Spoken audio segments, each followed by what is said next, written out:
Hello and welcome to History Through Question. Today's topic is Important History Question, Part 16. Let's start question. Consider the following statement about Babar. Babar के बारे में statement बतानी है. In 1526 अब battle जो थी उसको फॉट किया था on the famous plain of the Panipat, जहां पे जो बाबर थे उन्होंने डिफीट करी थी लोधी आर्मी को. सेकेंड स्टेटमेंट, बाबर सक्सीड हुए थे because he had brought artillery, Central Asia से लाए थे और ये इंडिया के लिए न्यू था. तो न्यू इंडिया जो ये एलिमेंट था इंडियन आर्मी के लिए, तो उसको वो लोग काउंटर नहीं कर पाए थे and that is the why जो बाबर थे उनका अपर हैंड रहा था इस बैटल में. तो यहाँ पे both the given statement are correct and answer is 3, both A and B. Second statement, consider the following statement, जो अकबर थे had a smallest but better and trained cavalry, उनकी जो कैवलरी थी बहुत ही ज्यादा ट्रेन थी. Akbar arrange his soldiers in such a way that they could be easily move from one part of the battlefield to the another. तो mobilisation जो था वो काफी ज्यादा स्विफ्ट था बाबर की आर्मी का, और ये काफी ज्यादा एक ग्रेट एडवांटेजेस के लिए और ग्रेट एडवांटेज बन के बाबर के लिए आया because it played an important role in winning the battle. Okay, यहां पे भी अगर हम देखें तो both the given statements are correct, both A and B. Third, consider the following statement, Babur after defeated the Lodhi not merely taken his share of wealth and returned to Kabul as nobles thought. In contrast, he decided to stay in India. तो earlier अगर हम देखें जो basically Lodhi's जो थे उनके जो nobles थे, ठीक है, उन्होंने बाबर को बुलाया था कि आप आइए इब्राहिम लोधी के साथ फाइट करिए, उसको हराइए. उनको लग रहा था कि ये जो है एज अ सिर्फ अपना शेयर लेगा वेल्थ में, ठीक है, लूट करेगा और वापस हो जाएंगे और बाकी का हमारे लिए जो पॉलिटिकल जो वैक्यूम था वो क्रिएट हो जाएगा और उसमें हम पावर स्ट्रगल के थ्रू हम पावर गेन कर लेंगे. लेकिन जो बाबर ने आफ्टर डिफीट किया लोधी के बाद वो वापस नहीं गया, उन्होंने डिसाइड किया था कि वो स्टे करेंगे इंडिया में और एम्पायर का फाउंडेशन करेंगे, that is the Mughal empire का.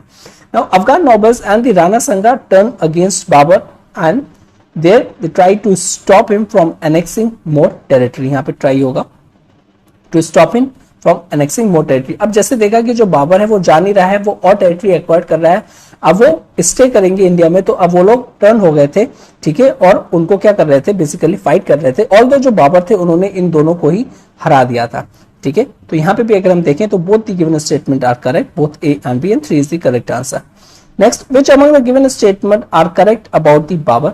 बाबर एक पोएट है और राइटर है और एक्सीलेंट स्टाइल में लिखते हैं टर्किश में, ठीक है. Second, Babur adorn by the natural beauty such as mountains हो गए, ट्रीज, फ्लावर्स एंड एनिमल्स, और वेरियस जो उनके पैलेसेस में गार्डन के जो एलिमेंट्स हैं वो भी क्लियरली विजिबल है, ठीक है. तो वो नेचुरल ब्यूटी से काफी अडॉर्न्ड है. तो again both this statement are correct. Next is pretty simple, game polo was introduced in India by Babur, Humayun, Sher Shah और अकबर. तो यहाँ पे ये बाबर आ जाएगा, ठीक है. और यहाँ पे बेसिकली इनकी डेथ भी हुई थी, ये लोग ये पोलो खेल रहे थे और वहां से गिर गए थे तो इनके चोट लग के ये मर गए थे. ऑल्दो जो इन्होंने पोलो को इंट्रोड्यूस किया था उसके बाद ये काफी ज्यादा पॉपुलर हुआ और जो इंडियन नोबल्स थे उसने इसको अडॉप्ट किया और काफी स्टार्ट किया खेलना. 6, which among the given statement are correct. Sher Shah not only threaten but attack the Mughal के. अब शेर शाह के बारे में आपको बताना है कि शेर शाह ने क्या किया, सिर्फ और सिर्फ थ्रेटन नहीं किया जैसे अदर प्रिंसिपैलिटीज कर रहे थे, उन्होंने इवन अटैक किया मुगल को. 2 बैटल्स फॉट हुई थी शेर शाह एंड हुमायूं के बीच में and in which both Humayun emerge victorious. तो कह रहे हैं कि 2 बैटल हुई थी शेर शाह और हुमायूं के बीच में और उनमें से हुमायूं जो थे दोनों में ही जीत गए थे. लेकिन यहाँ पे ये स्टेटमेंट गलत नहीं है, यहाँ पे डिफीट हो गए थे और उसके बाद उनको जाना पड़ा था और उसके बाद शेर शाह ने एक तरीके से थ्रोन को ऑक्यूपाई किया था और वो रूलर बने थे. ओके, तो यहाँ पे only 1 statement is correct and second is not correct because Humayun दोनों बैटल में डिफीट हुए थे. Seventh question, consider the following statement about the Sher Shah. Sher Shah का जो एम्बिशन था सिंपली वो रूलर नहीं बनना चाहते थे बट एक इफिशिएंट रूलर बनना चाहते थे. वो अपना जो एम्पायर था उसको प्रोग्रेस करता हुआ देखना चाहते थे हर फील्ड में, चाहे वो एडमिनिस्ट्रेशन हो, चाहे वो इंफ्रास्ट्रक्चर हो, ठीक है, चाहे वो बेसिकली टेक्नोलॉजिकल डेवलपमेंट हो, हर चीज में.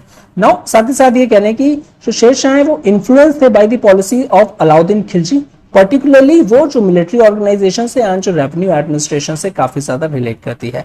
तो अगेन यहाँ पे दोनों की स्टेटमेंट करेक्ट है, बोथ ए एंड बी। वो इन्फ्लुएंस थे काफी ज्यादा अलाउद्दीन खिलजी के, जो उन्होंने रिफॉर्म्स इंट्रोड्यूस करे थे, specially with respect to the military and revenue administration.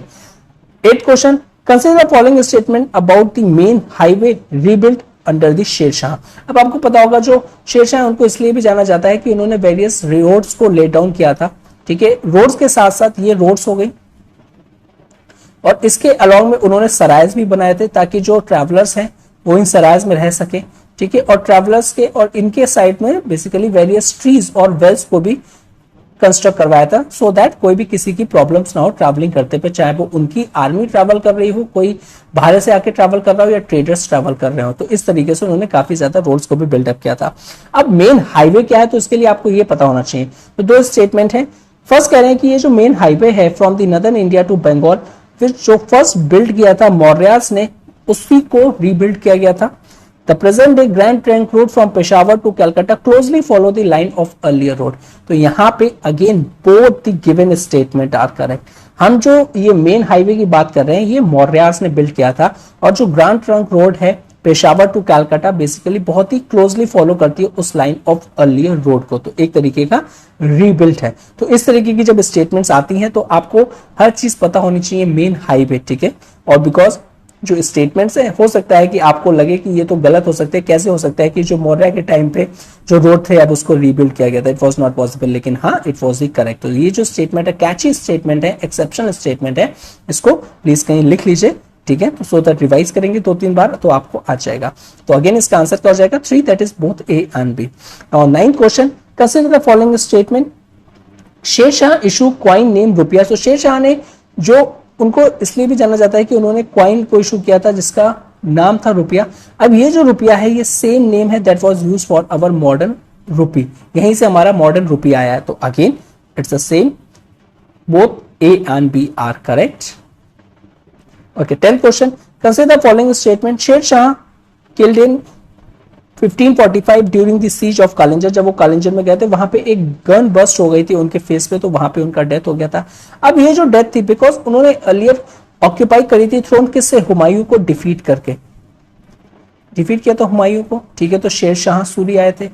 अब जैसे इनकी डेथ हो गई है तो एक तरीके का ये जो हुमायूं है इनके लिए एक अपॉर्चुनिटी आ गई थी और ब्लेसिंग्स आ गई थी कि ये फिर से आके ये जो है दैट इज उस टाइम पे ये काबुल में थे अफगानिस्तान में, तो वहां पे आके ये अच्छे से कंट्रोल कर पाए या फिर जो अपनी कैंपेन्स है अगेंस्ट इंडिया में वो प्लान कर पाए। तो again both A and B are correct, तो दोनों स्टेटमेंट्स करेक्ट हैं। Okay, with this we completed 10 questions. If you like this video, please do like, share and subscribe, and thank you very much for watching this. Have a good day and stay safe. And yes, these questions जो हैं these are the basic questions and आप इनको अपनी suitability के हिसाब से use कर सकते हो। जैसे सीएससी प्रिपरेशन के लिए अगर सिविल सर्विसेज प्रिपरेशन के लिए हो गया तो although might be possible ये questions not up to the mark है because it was quite an foundational questions, काफी इजी क्वेश्चंस हैं, ठीक है। लेकिन हाँ, it was equally important for the other competitive examinations as well. Okay.